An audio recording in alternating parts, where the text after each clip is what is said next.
रस्त्यावर मोकाट फिरणाऱ्या कुत्र्यांचा प्रश्न आता केवळ करुणेपुरता राहिलेला नाही, तर तो थेट जबाबदारी आणि भरपाईपर्यंत पोहोचलाय. कुत्र्यांच्या हल्ल्यात जखमी किंवा मृत्यू झाला तर त्यांची किंमत कोण मोजणार, या प्रश्नावर सर्वोच्च न्यायालयाने ठोस आणि कडक भूमिका घेतली आहे. चला तर जाणून घेऊयात काय आहे संपूर्ण बातमी.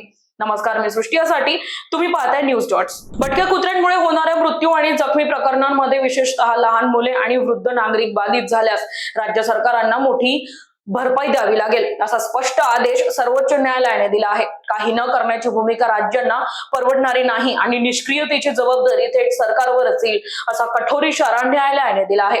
न्यायमूर्ती विक्रमनाथ, संदीप मेहता आणि NV अंजारिया यांच्या विशेष खंडपीठासमोर झालेल्या सुनावणीत न्यायालयाने केवळ प्रशासनालाच नाही तर कुत्र्यांना सार्वजनिक ठिकाणी खाऊ घालणाऱ्यांनाही सुनावले. ज्यांना कुत्र्यांना खायला घालायचं आहे त्यांनी त्यांना घरात येऊन सांभाळावं. सार्वजनिक ठिकाणी कुत्र्यांना लोकांना घाबरवणं किंवा चालवणं स्वीकार नाही, असा ठाम शब्दात न्यायालयाने सांगितलं. भटक्या कुत्र्यांच्या हल्ल्यांचे व्हिडिओ सातत्याने समोर येत असून शाळा, रुग्णालय आणि रेल्वे स्थानकांसारख्या संवेदनशील ठिकाणी अशा घटनांमध्ये वाढ होत असल्याकडेही न्यायालयाने गंभीरपणे लक्ष वेधले. काही याचिकाकर्त्यांचे युक्तिवाद वास्तवापासून दूर असल्याची स्पष्ट टिप्पणीही खंडपीठाने केली. न्यायालयाने हेही स्पष्ट केले की सर्व कुत्र्यांना रस्त्यावरून हटवण्याचे आदेश दिलेले नाहीत, मात्र प्राणी जन्म नियंत्रण नियमांनुसार निर्बीजीकरण, लसीकरण आणि निवारा केंद्र, स्थलांतर आवश्यक आहे. याआधी दिलेल्या आदेशानुसार एकदा पकडलेल्या कुत्र्यांना पुन्हा त्याच ठिकाणी सोडू नये,